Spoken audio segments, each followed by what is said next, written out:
आज हम अपने वेबसाइट डेवलपमेंट कोर्स का आगाज़ करते हैं। ठीक है, तो बहुत ही टाइम पहले भी हमारा वेस्ट हो चुका है, तो अब हम मज़ीद टाइम वेस्ट नहीं करेंगे। हम डायरेक्ट अपने कोर्स को स्टार्ट करेंगे।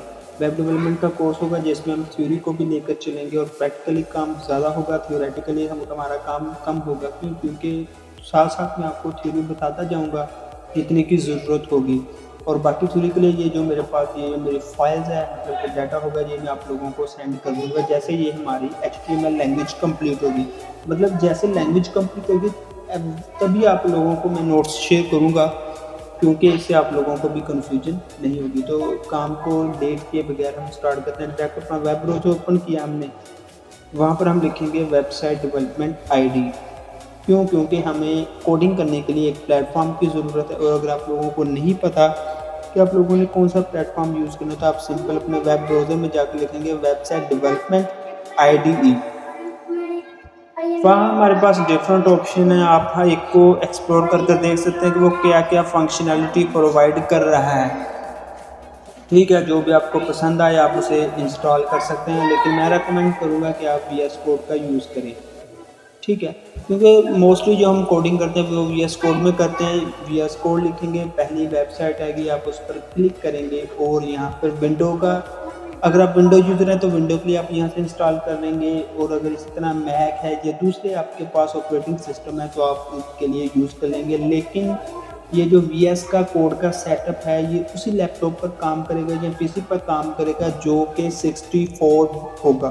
ठीक है, तो आपने ये कंफर्म करना है कि आपका जो ऑपरेटिंग सिस्टम है वो 64 हो, 32 ना हो। इसे ओपन करने के बाद आप लोगों ने क्या करना है, सिंपली आप लोगों ने अपने डेस्कटॉप पर एक फ़ोल्डर क्रिएट करना है। डेस्कटॉप पर कर लें या किसी भी ड्राइव में कर लें, जहाँ आप लोगों को ईज़ी लगे, आप लोगों ने एक फ़ोल्डर क्रिएट कर लेना है। उसे करने के बाद आप लोगों ने विजुअल स्टूडियो कोड को ओपन करना है, तो मैंने ऑलरेडी इसे ओपन करके रखा है। जैसे आप ओपन करेंगे तो आपके सामने कुछ इस तरह की विंडो शो होगी। ठीक है, आप लोगों ने क्या करना है, इसे इग्नोर करना है, फाइल पर क्लिक करेंगे, ओपन फ़ोल्डर पर आपने यहाँ से क्लिक करना है। जहाँ पर भी आपका फ़ोल्डर होगा वहाँ से आप उसे सर्च कर लेंगे। मेरा डेस्कटॉप पर था तो मैंने यहाँ से उसे सिलेक्ट किया और ये मेरा फ़ोल्डर जो होगा ये ओपन हो जाएगा हमारे VS कोड के अंदर। एक मैं आपको रेकमेंड करूँगा लाइव सर्वर के नाम से।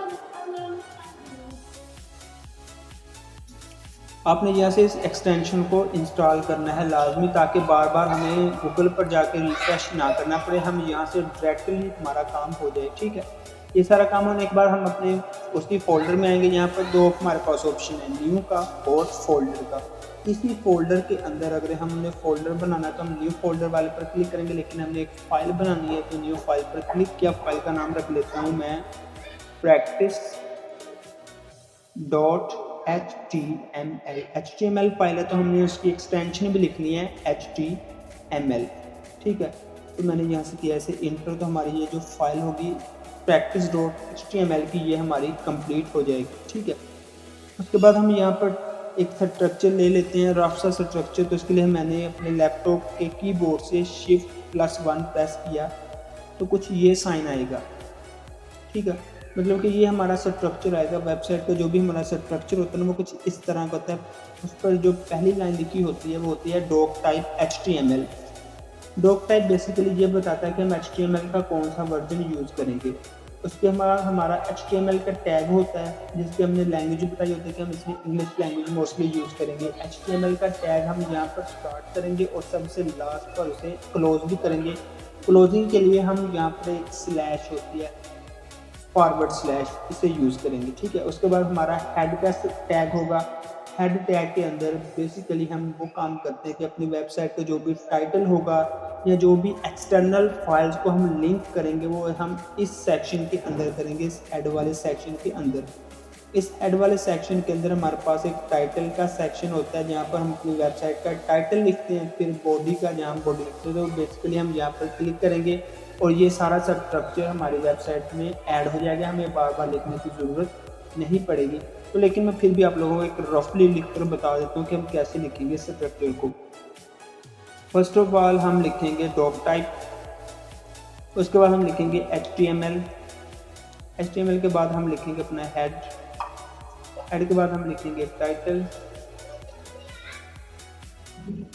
ठीक है, हेड टैग हो गया, हेड टैग को हमने किया क्लोज और हेड के बाद हम लिखेंगे बॉडी का टैग। ये हमारी वेबसाइट का बेसिक स्ट्रक्चर होता है, ठीक है। ये हमारा हेड है, यहाँ पर हम कोई भी चीज़ लिखेंगे, यहाँ पर हम टाइटल लिखेंगे, टाइटल एक्सपोज में लिख लेता हूँ वेब डेव कोर्स। मैंने इसे किया यहाँ से सेव करने के बाद यहाँ पर आपको एक चीज़ शो होगी,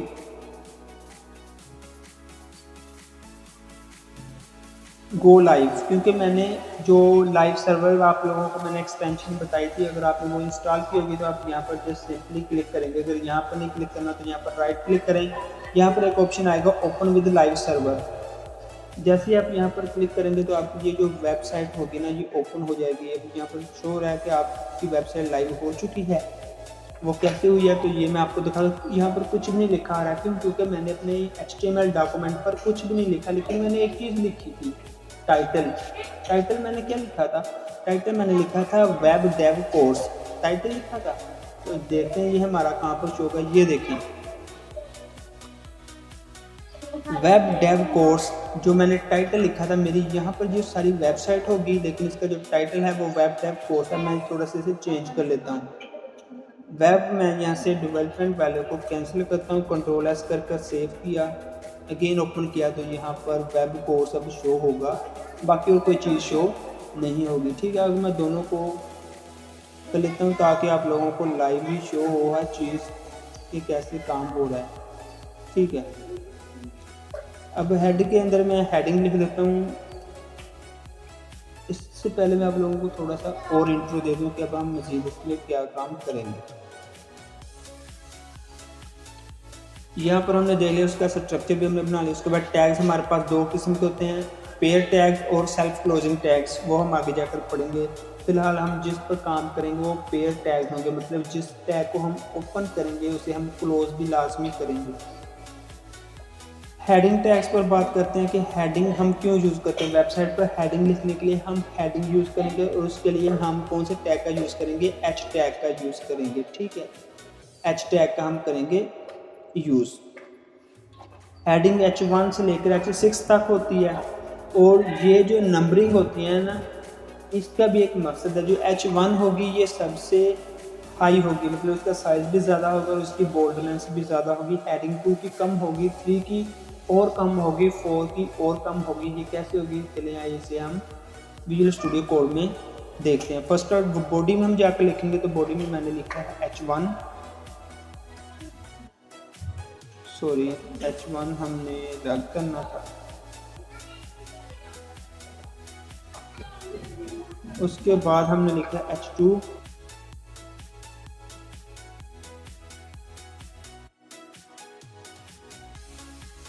अगर देखा जाए तो यहाँ पर जो मैंने 3 हेडिंग्स लिखी है ना, ये स्मॉल h है और कुछ मैंने 3 हेडिंग्स लिखी हैं ये कैपिटल H में लिखी हैं। तो ये काम करेंगी या नहीं करेंगी ये चीज़ें अब हम देख लेते हैं।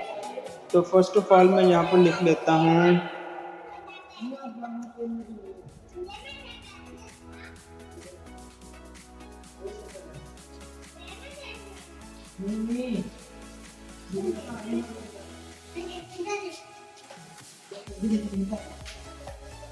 यहाँ पर मैं लिख लेता हूँ हेडिंग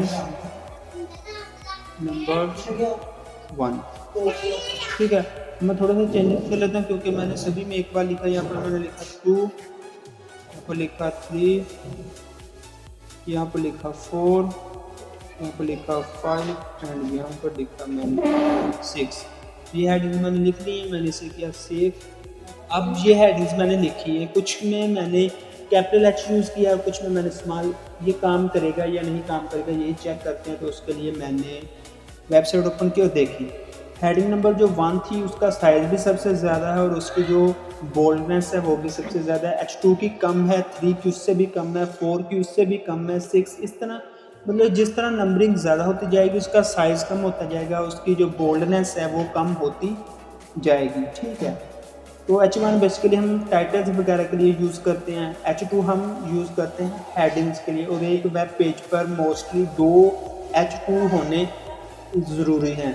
H1 एक ही होना चाहिए, H2 2 ही होने चाहिए और H3, H4, H5 ये अपनी रिक्वायरमेंट के मुताबिक है। और अगर देखा जाए तो ये इतनी केस सेंसिटिव नहीं है। यहाँ पर मैंने H1 स्मॉल में यूज़ किया और यहाँ पर कैपिटल है, लेकिन ये फिर भी काम कर रहे हैं, ठीक है ना।